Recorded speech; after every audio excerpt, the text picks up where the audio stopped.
कामनाएं व्यक्ति को इतना अज्ञानी बनाती हैं कि वो अनेक देवताओं के पीछे दौड़ता है, कभी किसी की पूजा, कभी किसी की पूजा। और वो कामना व्यक्ति को इतना अज्ञानी बना देती है कि वो मुर्दे के ऊपर भी चादर चढ़ाने के लिए चला जाता है। आजकल देख रहे हैं आप, साईं जैसे व्यक्ति को भी अज्ञान ने ही भगवान बनाया, वो भगवान थोड़ी है। लेकिन साईं को भी भगवान बना करके लोग पूजने लगे, क्यों? बोले अज्ञान। कामना का भूत सिर पर चढ़ा है कि शायद यही मेरी कामना पूरी हो जाए। इस कामना के अज्ञान ने व्यक्ति को कितना भ्रमित किया। कामैस्तैर्तैर्हृतज्ञाना प्रपद्यन्ते अन्य देवता। कामनाओं के कारण अनेक देवताओं के पीछे इधर उधर व्यक्ति भटकता है, फिर भी उसकी कामनाएं पूरी नहीं होती, अतृप्त ही रहता है। इसलिए सुखदेव जी कहते हैं, हे राजन, अगर कामना भी तुम्हारे अंदर है और कामनाओं की तृप्ति चाहते हो तो इधर उधर मत भटको, भगवान की शरण में आ जाओ। अकाम सर्व कामो वा मोक्ष काम उदारधि तीव्रेण भक्ति योगेन यजेत पुरुषम परम। अकाम, तुम्हारे जीवन में कोई कामना न हो। अकाम सर्व कामो वा, चाहे समस्त कामनाएं तुम्हारे मन में हो। मोक्ष काम उदारधि, चाहे तुम्हारे अंदर मोक्ष की कामना हो। तीव्रेण भक्ति योगेन यजेत पुरुषम परम, तीव्र भक्ति योग के द्वारा परम पुरुष की आराधना करनी चाहिए, भगवान की भक्ति करनी चाहिए। क्योंकि भगवान की भक्ति से जीव को सब कुछ प्राप्त हो जाता है। अन्य देवताओं की भक्ति करने पर एक एक कामनाएं पूरी होंगी, और भगवान के चरणों का आश्रय लेने पर जीव की समस्त कामनाएं भी पूरी हो जाती हैं, और अंत में भगवान उसको निष्काम बना देते हैं। उसकी कामनाओं की पूर्ति भी भगवान कर देते हैं, और फिर उसे निष्काम बना करके भगवान अपने चरणों में स्वीकार कर लेते हैं। इसलिए भगवान की भक्ति की महिमा है। इसी को गोस्वामी तुलसीदास जी महाराज कहते हैं कि तुलसी सो सब भांति परम सुख, तुलसी सो सब भांति परम सुख, जो चाहसी मन मेरो, तो भज राम काम सब पूर्ण करहि कृपा निधि तेरो। अगर तुम्हारे अंदर कामना भी है तो भगवान का आश्रय लो, भगवान समस्त कामनाओं को पूर्ण करने वाले हैं, और ठाकुर के चरणों में आकर के सारी कामनाएं पूरी हो जाएंगी और संसार से विमुक्ति की भी प्राप्ति हो जाएगी। इसके बाद श्री सुखदेव महाराज आगे भगवान की कथा का वर्णन करते हैं। यहां पर शौनक जी ने सूत जी से प्रश्न किया। नैमिषारण्य में शौनक और सूत जी का संवाद चल रहा है। उस संवाद के अंतर्गत श्री सुखदेव जी महाराज राजा परीक्षित को कथा सुना रहे हैं, ये चर्चा चल रही है। शौनक जी महाराज ने सूत जी से प्रश्न किया, भगवान की कथा की कितनी अद्भुत महिमा है। श्री सुखदेव जी महाराज राजा परीक्षित को सुना रहे हैं। जिस व्यक्ति ने भगवान की कथा नहीं सुनी, उसके कान तो सांप के बिल के समान है। जिसने अपने नेत्रों से भगवान का दर्शन नहीं किया, बर्हाइते ते नयने नराणाम लिंगानि विष्णोर्न निरीक्षतो ये, जिन्होंने अपने नेत्रों से भगवान का दर्शन नहीं किया, उनके नेत्र क्या हैं? बोले मोर पंख के नेत्र के समान है। जैसे मोर पंख का नेत्र होता है, मोर के पंख में भी आंख बनी रहती है, लेकिन उस आंख से दिखता कुछ नहीं, केवल देखने की आंख है, उससे दिखता नहीं। उसी प्रकार जिसने अपनी इन आंखों से भगवान का दर्शन नहीं किया, उसकी आंखें मोर पंख की आंख के समान हैं। पादौ नृणाम तौ द्रुमजन्म भाजौ क्षेत्राणि नानुब्रजतो हरेर्यौ, जिसके पैर चल करके तीर्थ में नहीं गए, मंदिर में नहीं गए, संतों के पास नहीं गए, कथा में नहीं गए, उसके पैर क्या हैं? बोले उसके पैर पेड़ हैं। जैसे पेड़ होता है वैसे ही है, खड़ा है, वो व्यर्थ है। कहते हैं जीवत छवो भागवतांघ्रि रेणुम न जातु मर्त्यो भी लभेत वस्तु। वो प्राणी जीवित मुर्दे के समान है, जिसने भगवान के और भगवान के भक्तों की चरण रज को अपने सिर पर धारण नहीं किया, और भगवान के चरित्र को सुनकर, भगवान की कथा को सुनकर जिसके हृदय में भाव जागृत नहीं हुआ, जिसका हृदय द्रवीभूत नहीं हुआ, उसका हृदय क्या है? कहते हैं तदस्मसारम हृदयम बतेदम यद्गृह्यमाणैर्हरिनामधेयैः उसका हृदय क्या है? बोले पत्थर के समान है। और जिनकी आंखों से भगवान के चरित्र को सुनकर अश्रु वर्षण नहीं हुआ, उसका हृदय पत्थर के समान है। भगवान के चरित्र की ऐसी महिमा श्री शौनक जी महाराज ने कही।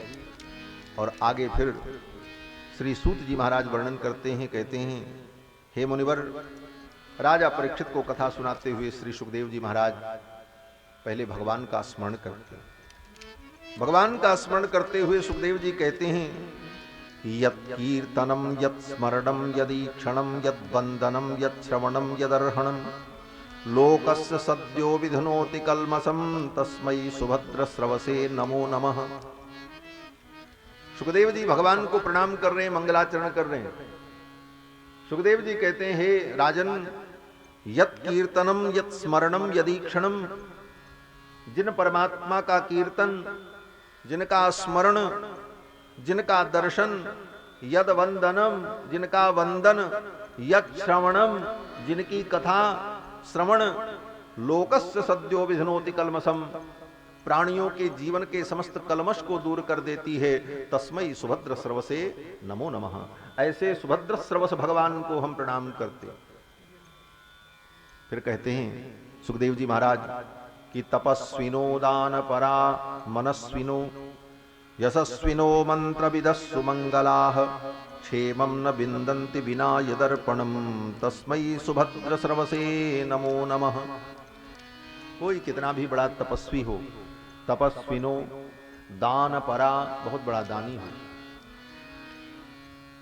यशस्विनो, उसके जीवन में यश हो, मनस्विनो, बहुत बड़ा मनस्वी हो, मंत्र विद सुमंगलाः, मंत्रविद हो, वेद पुराण शास्त्र सब जानता हो, सुमंगलाः, उसके जीवन में सुमंगल हो, लेकिन फिर भी उसको सुख शांति प्राप्त नहीं हो सकती जब तक वह अपने समस्त कर्मों को भगवान को अर्पित नहीं कर देता।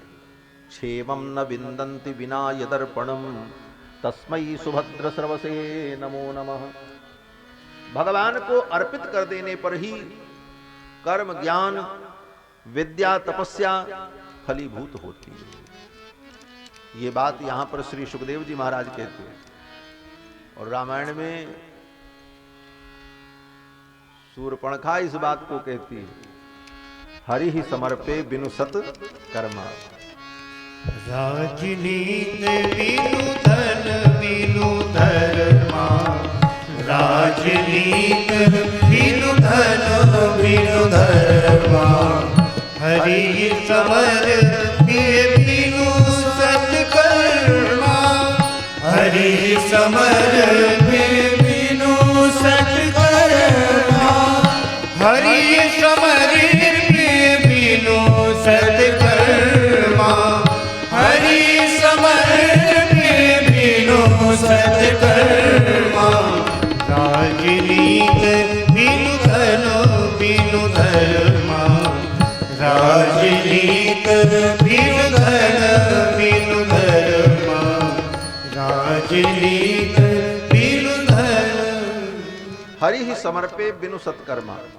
जब तक हम अपने कर्मों का भगवान को समर्पण नहीं करते तब तक उन कर्मों का फल भी हमें प्राप्त नहीं हो सकता।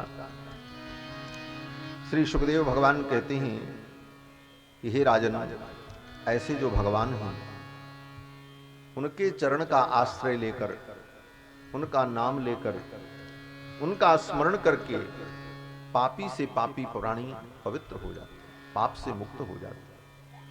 बोले भगवान की भक्ति करके कौन कौन लोग शुद्ध हो सकते हैं, पवित्र हो सकते हैं? तो श्री सुखदेव जी महाराज कहते हैं कि किरात हूणांग्र पुलिंद पुलकसाह आभीर कंका यवना खसादयः येन्ये च पापा यदुपाश्रयाश्रया शुद्ध्यन्ति तस्मै प्रभविष्णवे नमः।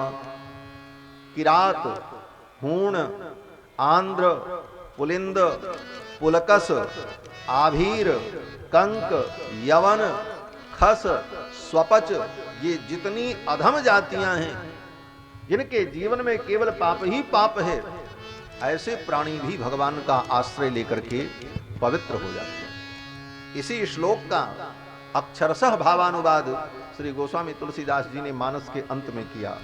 पाई न के गति पतित पावन, राम भज सुनु सठ मना।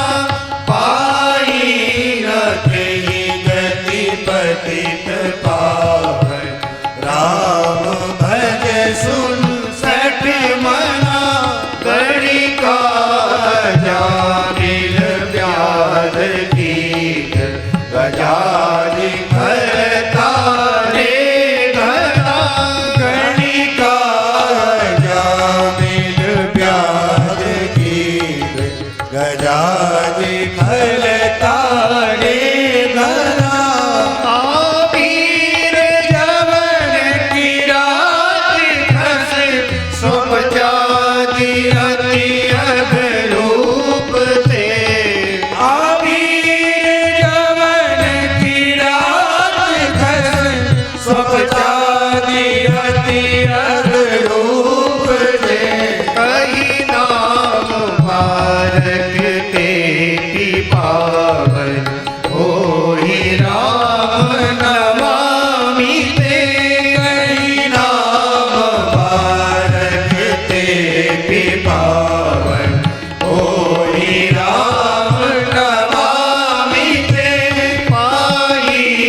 गतिपतित पावन, राम भज सुन सठ मना।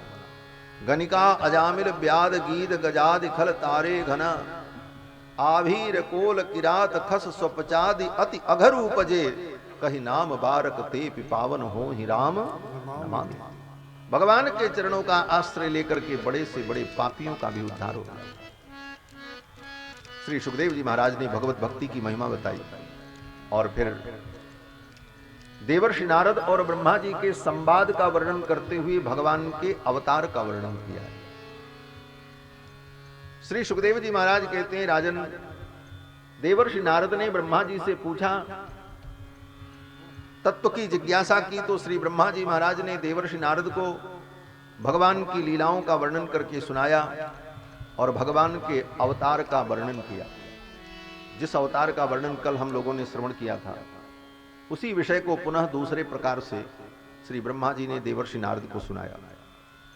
और फिर इसके पश्चात ब्रह्मा जी महाराज कैसे सृष्टि प्रारंभ करते हैं इसका वर्णन होता है, सृष्टि के क्रम का वर्णन होता है।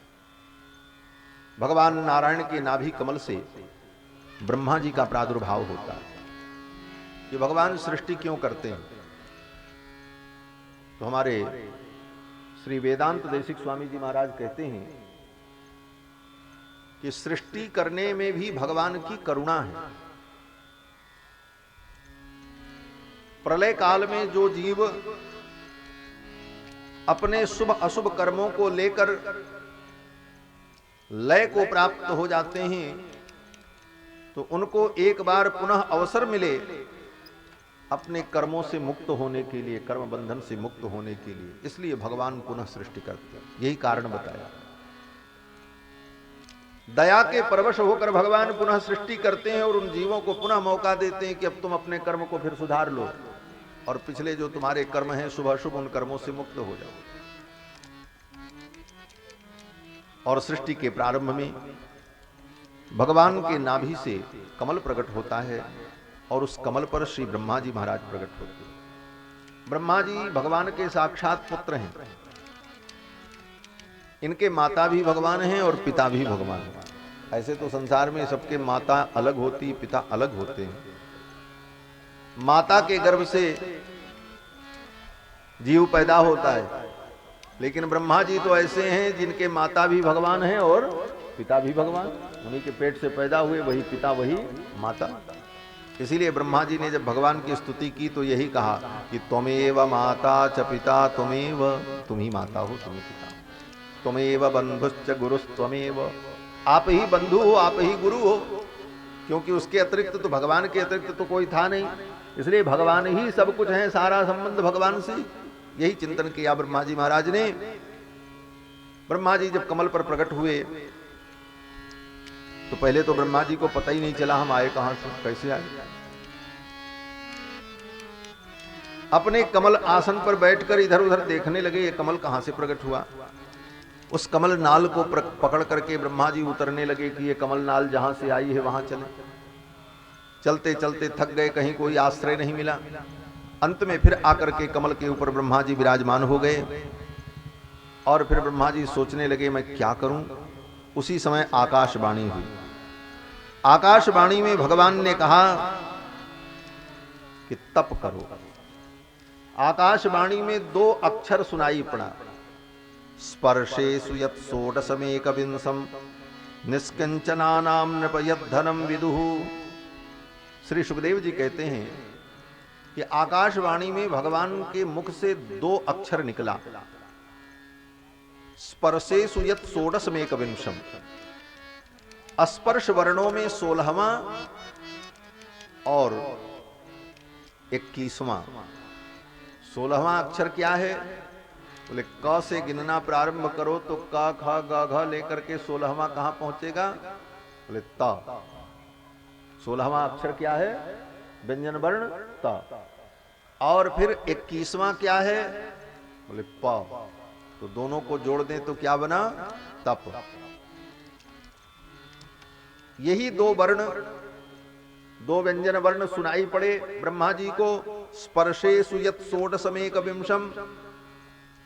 और इन दोनों वर्णों के मिलने पर जो शब्द बना तप। ये तप क्या है? तो सुखदेव जी कहते हैं कि निष्किंचनानां नृपयद्धनं विदुः। जो अकिंचन है, ऐसे अकिंचन जनों का धन अगर कुछ है तो तप है। अकिंचनों के जीवन का धन क्या है? तप है। निष्किंचनानां नृपयद्धनं विदुः निशम्य तद्वक्त्रदिदीक्षया दिशो विलोक्य तत्रान्यदपश्यमानः स्वधिष्ठमास्थाय विमृश्य तद्धितं तपस्युपादिष्ट इवादधे मनः। तप शब्द को सुन करके ब्रह्मा जी महाराज अपने मन को समाहित करके तप करने लगे। 10,000 दिव्य वर्षों तक ब्रह्मा जी ने तप किया है और उनकी तपस्या से प्रसन्न होकर के भगवान प्रकट हुए। और भगवान ने कहा तपो मे हृदयम साक्षात आत्मा हम तपसो नघ। हे ब्रह्मन, तपो में हृदयम, तपस्या मेरा हृदय है भगवान का। जिसके जीवन में तपस्या है समझो वो ठाकुर के हृदय में बैठा है। जिसके जीवन में तप है, जिसके जीवन में त्याग है, वो मानो भगवान के हृदय में बैठा हुआ है। भगवान उसको हृदय से स्मरण करते हैं। भगवान कहते हैं तपो में हृदयम साक्षात आत्मा हम तपसो नघः। और मैं तप की आत्मा हूं। सृजामि तपसै वेदम ग्रसामि तपसा पुनः। तपस्या से ही सृष्टि उत्पन्न होती है, तपस्या से ही लय होती है। तप की महिमा को भगवान ने बताया और भगवान ने कहा मैं तुम्हारे ऊपर प्रसन्न हूं। और प्रसन्न होकर के भगवान ने ब्रह्मा जी को चारों वेदों का ज्ञान प्रदान किया। संक्षेप में भागवत तत्व का उपदेश किया ब्रह्मा जी को भगवान नारायण ने। और फिर भगवान ने कहा अब तुम सृष्टि करो। सृष्टि करने के पहले भागवत तत्व का ज्ञान भगवान ने ब्रह्मा जी को दिया। इसका मतलब यही है कि संसार की सृष्टि को बढ़ाओ। संसार में जो कर रहे हो तो करना ही है, लेकिन संसार की सृष्टि को बढ़ाने के पहले हम ज्ञान प्राप्त कर लें, नहीं तो उसी संसार की सृष्टि में हम उलझ जाएंगे। ब्रह्मा जी को सृष्टि बनाने का आदेश भगवान ने किया, लेकिन उसके पहले ब्रह्मा जी को भगवान ने ज्ञान प्रदान किया।